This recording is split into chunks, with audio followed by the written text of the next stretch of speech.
ಗಣ್ಯರೆಲ್ಲರ ಕಾರ್ಯಸಾಧನೆಯನ್ನು ಶ್ಲಾಘಿಸಿ ಕೃಷಿ ಸರ್ವೋದಯ ಫೌಂಡೇಶನ್ ತರಬೇತಿಯ ಅವಕಾಶಗಳನ್ನು ಪೋಷಕರಿಗೆ ಮತ್ತು ವಿಜೃಂಭಿಸಬೇಕೆಂದು ವಿನಂತಿಸಿಕೊಳ್ಳುತ್ತೇನೆ.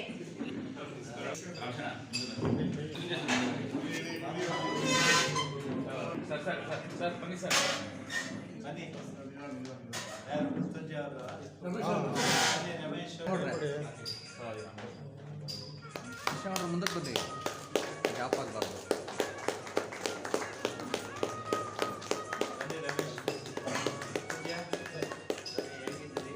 ಸರ್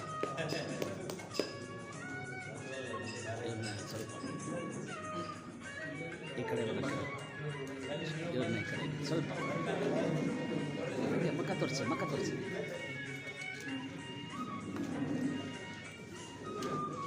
ಕ್ಯಾಮ್ರಾ ಕಂಡು ಭಾಳ ಇದೆ. ಈಗ ಉದ್ಘಾಟನೆ ಮಾಡಿದ ಎಲ್ಲ ಒಂದು ನಿಮಿಷ. ಸಾಹಿತ್ಯ ಬೇರು ಪರ್ವತ ಬನ್ನಿ ಮುಟ್ಟೋಣ ಅದರ ಮುಗಿಲು. ಇದೀಗ ಶ್ರೀ ಟಿ ತಿಮ್ಮೇಗೌಡ ಅವರ ಆಡಳಿತದ ಡಾಕ್ಟರ್ ಪ್ರದೀಪ್ ಕುಮಾರ್ ಹೆಬ್ರಿ ಪ್ರಸಿದ್ಧ ಸಾಹಿತಿಗಳು ಮಂಡ್ಯ ಇವರಲ್ಲಿ ವಿನಂತಿಸಿಕೊಳ್ಳುತ್ತೇನೆ.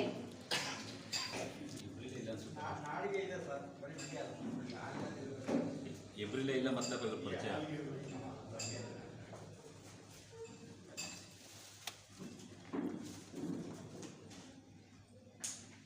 ವೇದಿಕೆಯ ಮುಂದಿರುವ ವೇದಿಕೆ ಮೇಲಿರುವ ಎಲ್ಲರಿಗೂ ಪ್ರೀತಿಯ ನಮಸ್ಕಾರಗಳೊಂದಿಗೆ ಮಂಗಲ ಟಿ ತಿಮ್ಮೇಗೌಡ ಅನುಷ್ಠಾನ ಹಾಗೂ ಕನ್ನಿಕಾ ಶಿಲ್ಪ ನವೋದಯ ಎಜುಕೇಷನ್ ಟ್ರಸ್ಟ್ ವತಿ ನಡೆಯುತ್ತಿರುವ ಸರ್ ಅವರ ಆಡಳಿತದ ಅಂಗಳದಲ್ಲಿ ಪುಸ್ತಕದ ಅವಲೋಕನ, ಸಾಹಿತ್ಯ ಶಿಲ್ಪದಾನ ಹಾಗೂ ಜಿಲ್ಲಾ ಮಟ್ಟದ ಕವಿಗೋಷ್ಠಿ ಕಾರ್ಯಕ್ರಮದಲ್ಲಿ ಉದ್ಘಾಟನೆಗೆ ಹಾಗೂ ಈ ಕೃತಿಯ ಅವಲೋಕನಕ್ಕೆ ನನ್ನನ್ನು ಆಹ್ವಾನಿಸಿದ ಕನಿಕಾ ಮೇಡಮ್ ಅವರಿಗೆ, ತಿಮ್ಮೇಗೌಡ ಸರ್ ಅವರಿಗೆ ಹಾಗೂ ಎಲ್ಲರಿಗೂ ಪ್ರೀತಿಯ ನಮಸ್ಕಾರಗಳೊಂದಿಗೆ ಒಂದು ವಿನಂತಿಯೊಂದಿಗೆ ನನ್ನ ಮಾತು ಪ್ರಾರಂಭ ಮಾಡ್ತೀನಿ. ಕಡ್ಡಾಯವಾಗಿ ಪಾಲಿಸಲೇಬೇಕು. ನಿಮ್ದೆಲ್ಲ ಮೊಬೈಲ್ ಆಫ್ ಮಾಡಿಕೊಳ್ಳಿ, ಯಾವ ಶಬ್ದನೂ ಕೇಳಿಕೊಳ್ಳಿ. ಯಾಕಂದರೆ ಕಾರ್ಯಕ್ರಮಕ್ಕೆ ಬಂದಿರುವಂತಹ ಉದ್ದೇಶ ಯಾವುದು ಅನ್ನುವಂಥದ್ದು ನಮ್ಮ ಮನಸ್ಸಿನಲ್ಲಿ ಇದ್ದಾಗ ಮಾತ್ರ ನಾವು ಬಂದಿರುವಂಥದ್ದು ಒಂದು ಸಾರ್ಥಕತೆಯನ್ನು ಪಡೀತದೆ. ಪುಸ್ತಕವನ್ನು ಓದ್ತಾ ಇರ್ತೀವಿ, ಮನಸ್ಸಲ್ಲಿ ಏನನ್ನೋ ಯೋಚನೆ ಮಾಡ್ತಾ ಇರ್ತೀವಿ. ಹಾಗಿರುವಾಗ ಆ ಪುಸ್ತಕ ಓದುಗರಿಗೆ ಸಿಗುವಂತಹ ಬೆಲೆ ಆದರೂ ಏನು? ಹಾಗಾಗಿ ನಮ್ಮಲ್ಲಿ ಇರಬೇಕಾಗಿರುವಂಥದ್ದು ಒಂದು ನಿಷ್ಠೆ ಮಾತ್ರ. ಆ ನಿಷ್ಠೆಯನ್ನು ನಾವು ಆವಾಹಿಸಿಕೊಂಡಾಗ ಮಾತ್ರ ಒಂದಷ್ಟು ಮಹತ್ವದ್ದನ್ನು ಸಾಧಿಸಲಿಕ್ಕೆ ನಮ್ಮಿಂದ ಸಾಧ್ಯವಾಗುತ್ತೆ ಅನ್ನುವಂತಹ ನಂಬಿಕೆಯೊಂದಿಗೆ ಸರ್ ಅವರ ಪುಸ್ತಕವನ್ನು ಬಹುಶಃ ತಾವೆಲ್ಲರೂ ನೋಡಿದ್ದೀರಿ ಅಂತ ಅನ್ಕೋತೀನಿ. ಒಂದು ಪ್ರಶ್ನೆ ಇದೆ, ಎಷ್ಟು ಮಂದಿ ಓದಿದ್ದೀರಿ?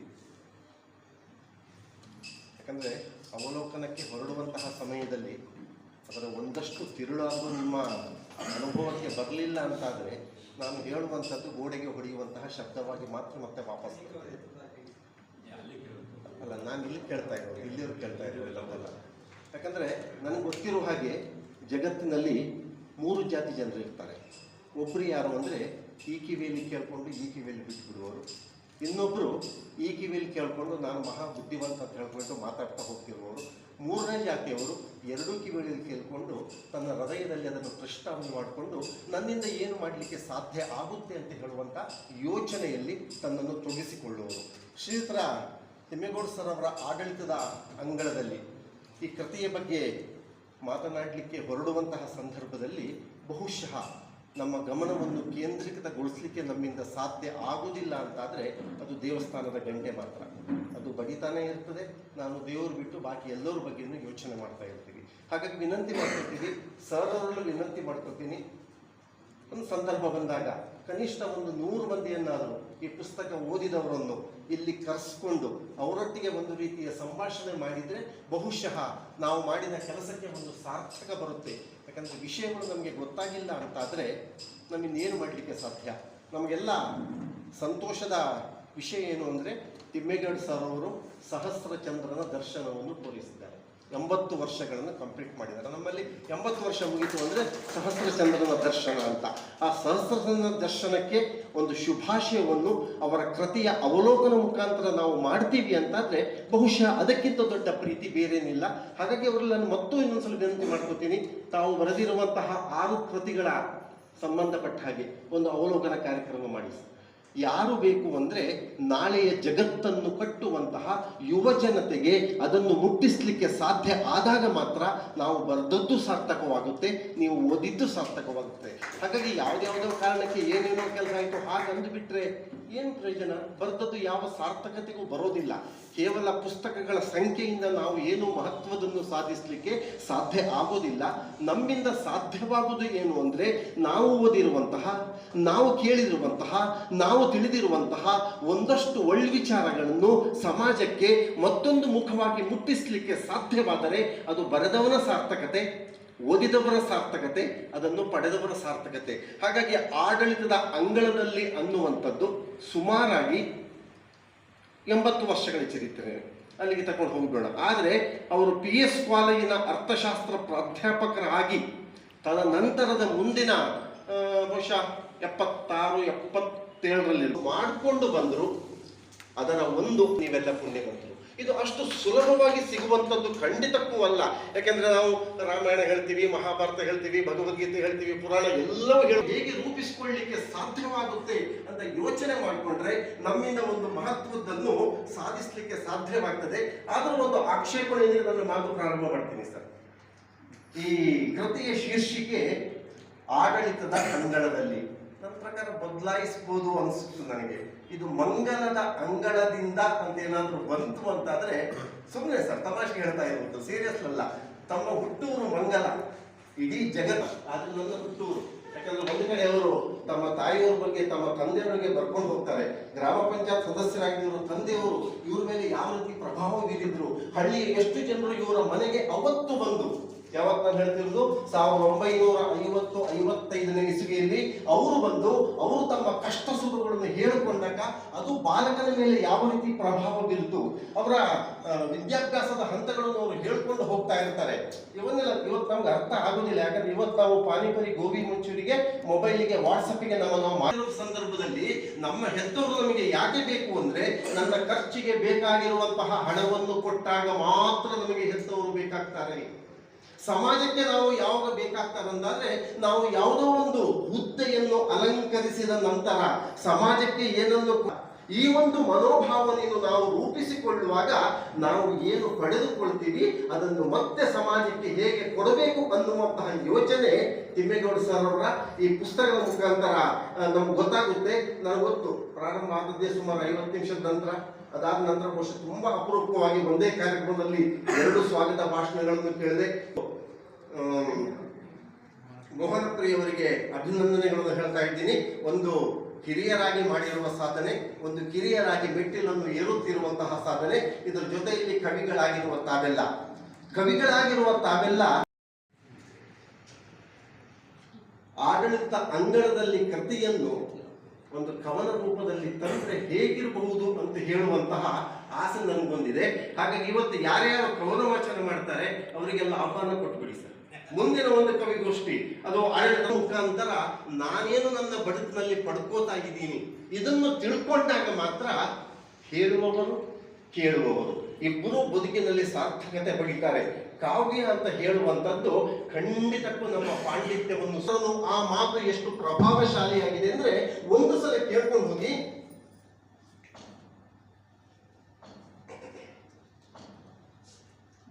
ಸಾರ್ವಜನಿಕ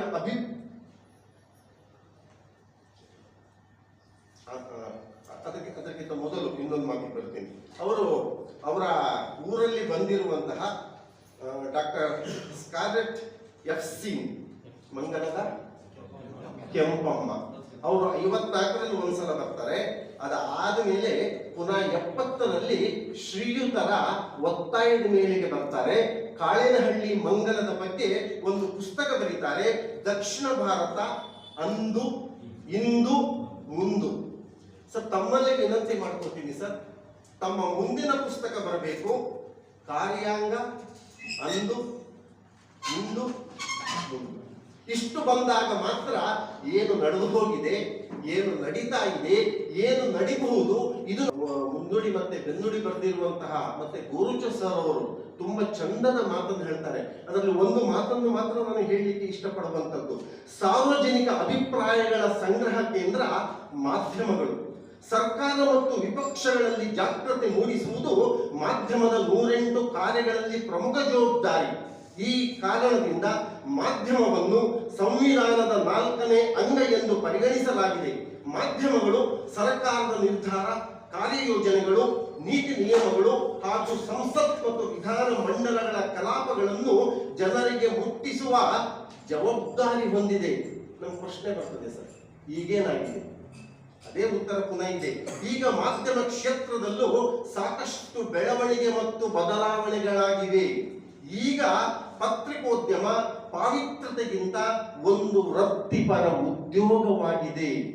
ಎಲ್ಲಿ ಸಂಪಾದನೆ ಇರ್ತದೆ, ಆ ಸಂಪಾದನೆ ಇರುವಂತಹ ಧ್ಯೇಯಗಳು ನಮ್ಮ ಮನಸ್ಸಿನಲ್ಲಿ ಹುಟ್ಟಿದಾಗ ನಾವು ಸಮಾಜಮುಖಿಯಾಗಿ ಯಾವುದೇ ಕೆಲಸಗಳನ್ನು ಮಾಡಲಿಕ್ಕೆ ಸಾಧ್ಯನೇ ಆಗುವುದಿಲ್ಲ. ಸರ್ ಬನ್ನಿ, ಹತ್ರ ಬನ್ನಿ ಸರ್.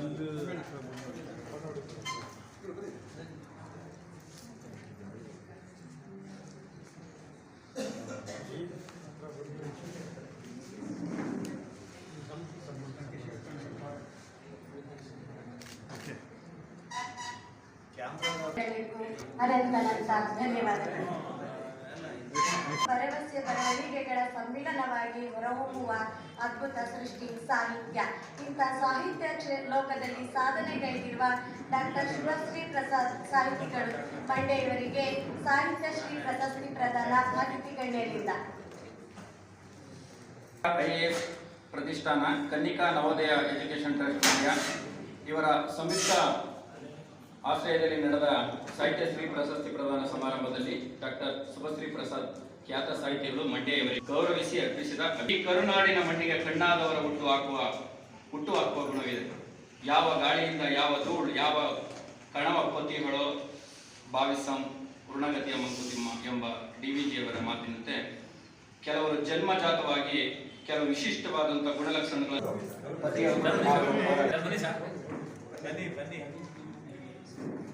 ಎಲ್ಲರ ನಾನು ಅವ್ರಿಗೆ ಗೌರವ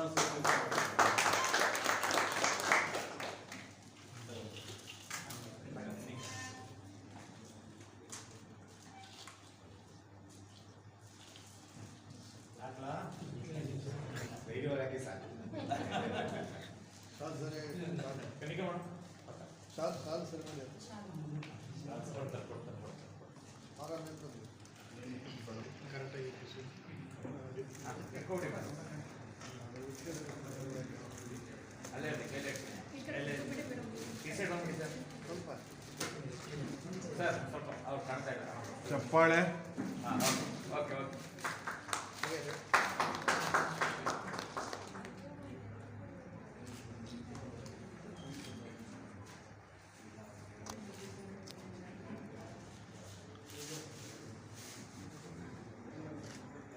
ಮೇಡಮ್ ಅವರು ಈ ಸಂಭ್ರಮ ಕುರಿತು ಮಾತನಾಡಬೇಕೆಂದು ಕೇಳಿಕೊಳ್ಳುತ್ತಾರೆ. ಎಲ್ರಿಗೂ ನಮಸ್ಕಾರ. ಮೊದಲಿಗೆ ಈ ಒಂದು ಪ್ರಶಸ್ತಿಗಾಗಿ ನಿಮ್ಮೆಲ್ಲರಿಗೂ ಏನೋ ಮಾತಾಡೋದು ಬೇಡ ಅಂತ ಹೇಳ್ತಾ ಇದ್ದೀವಿ. ಇಲ್ಲ ಮಾತಾಡಿ, ಕೆಲಸ ನಿಮ್ಮ ಧ್ವನಿಯೇ ಚೆನ್ನಾಗಿದೆ ಅಂತ. ಸಾಹಿತ್ಯ ಅನ್ನೋದು ಸಮಾಜದ ಕನ್ನಡಿ ಹಾಗೆ. ನಮ್ಮ ಮನಸ್ಸೊಳಗೆ ಇರುವಂತಹ ಆಲೋಚನೆಯನ್ನ, ನಮ್ಮ ಕಣ್ಣೊಳಗೆ ಇರುವಂತಹ ಕಲ್ಪನೆಯನ್ನ, ಬದುಕಿನ ಅನುಭವವನ್ನ, ಸಮಾಜದ ಆಗುಹೋಗುಗಳನ್ನು, ಪ್ರಕೃತಿಯ ಲೀಲೆಗಳನ್ನು ಅಕ್ಷರ ರೂಪದಲ್ಲಿ ಮತ್ತೆ ಸಮಾಜಕ್ಕೆ ಕೊಡೋದೇ ಸಾಹಿತ್ಯದ ಮೂಲ ಉದ್ದೇಶ.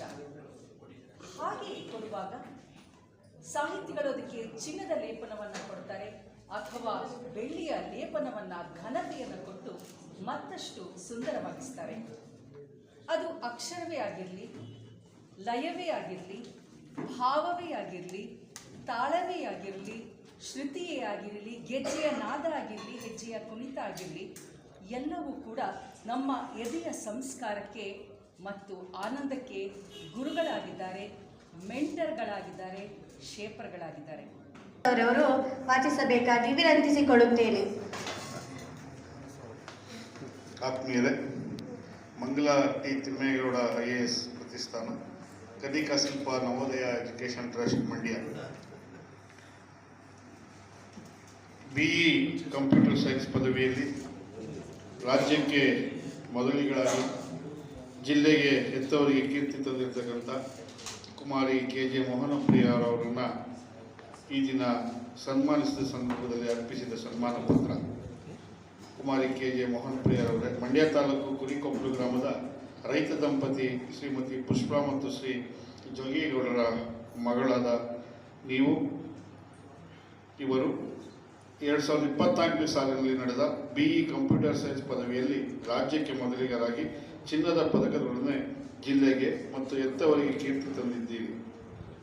ಈ ಕಾರಣಕ್ಕಾಗಿ ಮೇಲಿನ 2 ಸಂಘ ಸಂಸ್ಥೆಗಳು ನಿಮ್ಮನ್ನು ಎಲ್ಲ ಜಿಲ್ಲೆಯ ನಾಗರಿಕರ ಪರವಾಗಿ, ಯುವಜನರ ಪರವಾಗಿ ಸನ್ಮಾನಿಸಿ ಈ ಸಂದರ್ಭದಲ್ಲಿ ಗೌರವಿಸುವ ಸಂದರ್ಭದಲ್ಲಿ ಅರ್ಪಿಸಿದ ಸನ್ಮಾನ ಪತ್ರ ಅಧ್ಯಕ್ಷರು AC ರಮೇಶ್, ಮಂಗಲ ತಿಮ್ಮೇಗೌಡ IAS ಪ್ರತಿಷ್ಠಾನ, HR ಕನ್ನಿಕಾ, ಕಾರ್ಯದರ್ಶಿ ಕನ್ನಿಕಾ ಶಿಲ್ಪ ನವೋದಯ ಶಿಕ್ಷಣ ಟ್ರಸ್ಟ್. ಧನ್ಯವಾದಗಳು. ಪ್ರೀತಿ ಅಭಿಮಾನಪೂರ್ವಕವಾಗಿ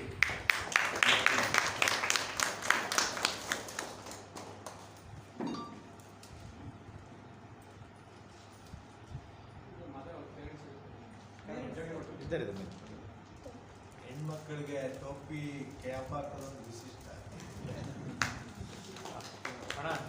ಕೃಷ್ಣಗೌಡ ಈ ಕಡೆ ಬನ್ನಿ.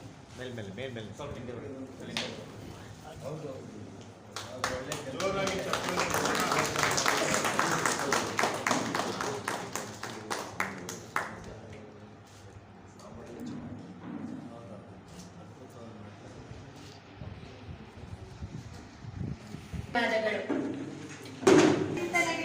ಕಾವ್ಯಾನುಸಂಧಾನದೋಣ, ಕಾವ್ಯ ಲಹರಿಯನ್ನು ಆನಂದಿಸೋಣ. ಇದೀಗ ಕವಿಗಳಾಗಿ ಅತಿಥಿಗಳಾಗಿರ್ತಕ್ಕಂಥ ನಿಮ್ಮೆಲ್ಲರ ಪ್ರೀತಿಯ ಡಾಕ್ಟರ್ ಪ್ರದೀಪ್ ಕುಮಾರ್ ಹಾಗೂ ಈ ನಮ್ಮ ಮಂಗಲ ಟಿ ತಿಮ್ಮೇಗೌಡ ಪ್ರತಿಷ್ಠಾನದ ಅಧ್ಯಕ್ಷರು ಆದಂಥ ಶ್ರೀ ರಮೇಶ್ ಅವರೇ ಹಾಗೂ ವಿಜಯಕುಮಾರ್ ಅವರೇ, ಈ ಒಂದು ನವೋದಯ ಎಜುಕೇಷನ್ ಟ್ರಸ್ಟ್ನ ಕನ್ನಿಕಾರವರೇ, ರಾಮಕೃಷ್ಣರವರೇ, ಡಾಕ್ಟರ್ ಶುಭಶ್ರೀ ಪ್ರಸಾದ್ರವರೇ, ಕುಮಾರಿ ಮೋಹನ್ ಪ್ರಿಯರವರೇ, ಮೃತ್ಯುಂಜಯರವರೇ ಮತ್ತು ಎಲ್ಲ ಕವಿಗಳೇ, ಸಾಹಿತ್ಯಾಸಕ್ತರೇ, ಆತ್ಮೀಯ ಬಂಧುಗಳೇ, ಮಾಧ್ಯಮ ಮಿತ್ರರೇ, ಈ ಒಂದು ಸಭೆ ಆಡಳಿತದ ಅಂಗಳದಲ್ಲಿ ಪುಸ್ತಕದ ಅವಲೋಕನದ ಜೊತೆಗೆ ನಮ್ಮ ಡಾಕ್ಟರ್ ಶುಭಶ್ರೀ ಪ್ರಸಾದ್ ಮತ್ತು ಕುಮಾರಿ ಮೋಹನ ಪ್ರಿಯ ರವರಿಗೆ ಸಾಹಿತ್ಯ ಶ್ರೀ ಪ್ರಶಸ್ತಿ ಪುರಸ್ಕಾರ, ಪ್ರತಿಭಾ ಪುರಸ್ಕಾರ ಇವನ್ನು ಮಾಡಿರುವುದು ಬಹಳ ಸೂಕ್ತವಾದದ್ದು ಅಂತ ನನಗೆ ಅನಿಸಿದೆ.